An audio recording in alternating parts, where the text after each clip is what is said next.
gate for him, and he sits in that hot Pennsylvania sun. Some high fives going out all around for some of our factory Yamaha pilots. Their second place finisher, Moto 1. Keith Little, can he back it up here in the second moto? And what's Digger Doug going to be able to do? He's usually a pretty consistent rider. As the gate is down, riders off and rolling into the first turn. It looks like Honda Mounted pilots are going to be the ones to beat.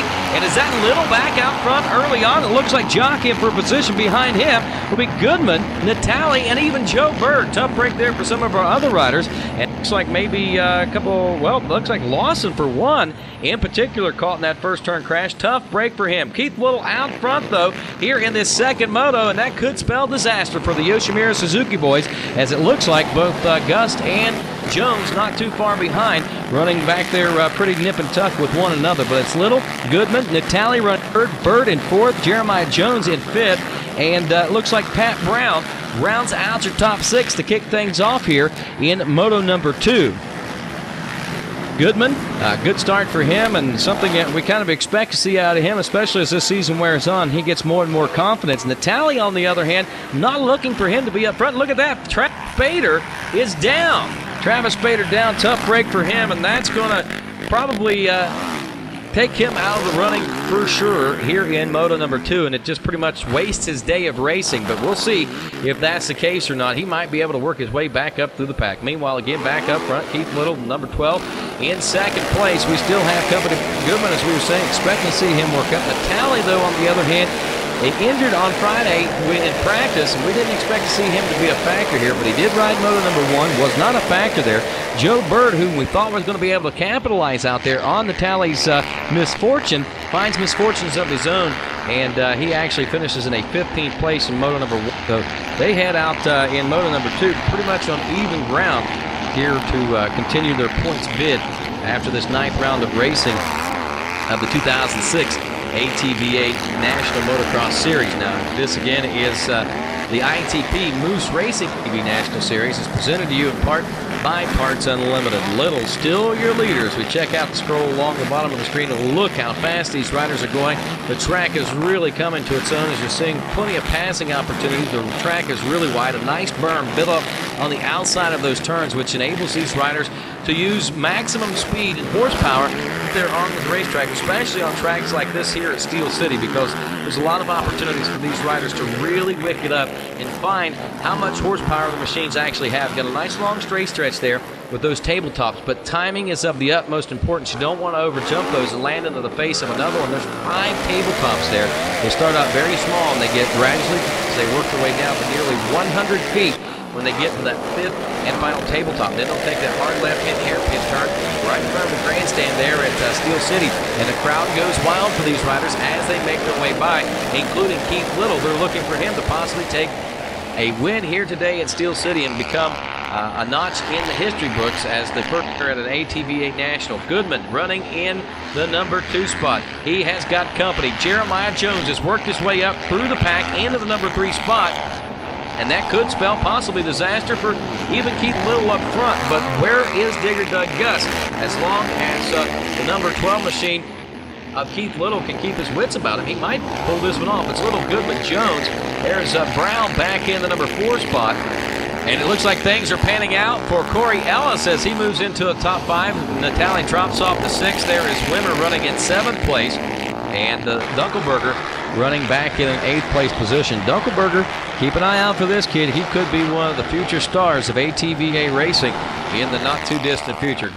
And Jones battling it out for 2nd place. Goodman and Jones have battled together coming up through the youth ranks, believe it or not. Now, Goodman has not been much of a factor as of recently. Here comes Jones up side by side. I'll finish that in just a moment as Jones going for the pass. Can he make it happen on that uphill double section? He's got the inside line. That may have done it. That may have secured it as they jump back down. They'll hairpin at the bottom of that hill. Head right back up toward the big sky jump there. We'll see whether or not Jones was able to secure it. They're still side by side as they head up and over that section of the race course. Watch him go, folks. And finally, it looks like that Jones is able to secure the position, and Goodman will drop off the 3rd. Now, as I was saying there a few moments ago, Goodman and Jones are no strangers to racing. They grew up through the amateur ranks racing against one another. But over the course of time, things really started taking its toll on Harold Goodman from a mental standpoint, a financial standpoint, a lot of different angles there.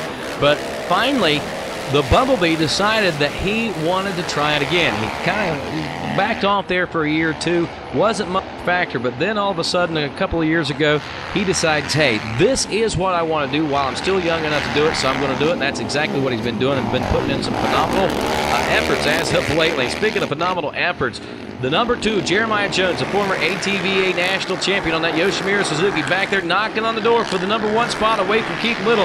Now, I'm not sure if he realizes that that is Jones behind him, and he may really push himself to the limits. But once he sees that it's Jeremiah Jones, he might realize, hey, wait a minute, I don't have to beat Jeremiah. Jeremiah finished 5th in Moto 1, and it might give him an opportunity to relax, ride his own race, choose some of the same lines that Jones is choosing, and keep those guys pretty nip and tuck and let them maybe walk from the rest of the field.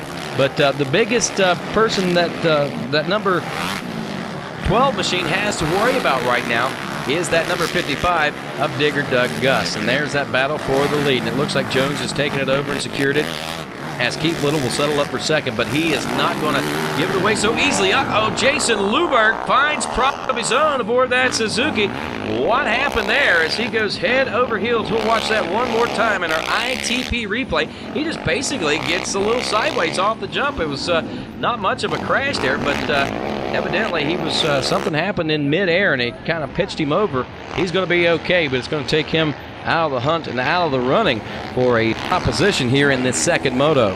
Now, a lot of folks might be wondering what happened to Joe Bird. Well, moto number 1, we told you he had nothing but problems, and right now Joe Bird not doing too well again, as he got off to what seemed to be was going to be a pretty strong start, but he finds himself now just trying to battle and keep a top 10 position under out right now, as we see the number 199 of Pat Brown. Now, Pat Brown had a good ride going in moto number 1. He ended up finishing in 7th in moto number 2. Right now, he's knocking on the door for a possible podium position finish if he can hang on to this one throughout the course of this second moto. At least a second moto podium finish. Not so sure where that'll score him for the overall. A lot of it's going to hinge on where Doug Gus finishes, where Wimmer finishes, and what happens between Keith Little and Jeremiah Jones as to exactly how good he's going to do. Right now, look at that. All the way back there, Joe Bird is outside the top 10. He and Doug Gus have found one another on the race course, and they have got a battle going on out there. John Natale has not been a factor either since the first couple of laps of racing. He started out very strong. Obviously, that wrist thumb injury that he suffered on that Friday practice has slowed him down quite a bit. And, you know, it helps in the momentum and the points build for Jeremiah Jones here aboard this number 2 machine. Jeremiah got off to a horrible start this season. It wasn't anything that he was doing wrong. He was just having some basic mechanical failures on a brand new machine, pushing it to its limits. And they found a couple of weak points. If there are going to be weak points, riders like Jeremiah Jones is going to find them. I mean, they just got the bikes a couple of days before the race out in California earlier this year. So taking a little time to get the bugs worked out. Now that the bugs are worked out, Jeremiah Jones has been on a steady climb in the points hunt to the top of the pack. Now, he's still a little ways back. Doug Gus, he's still a little ways back, especially from Joe Bird and John Natale right now. But with Natale and Bird both finishing way back, that is going to be big news for Jeremiah Jones. He'll take a second moto win, but Keith Little gets a second moto second place and the overall win. And look at this, a great finish for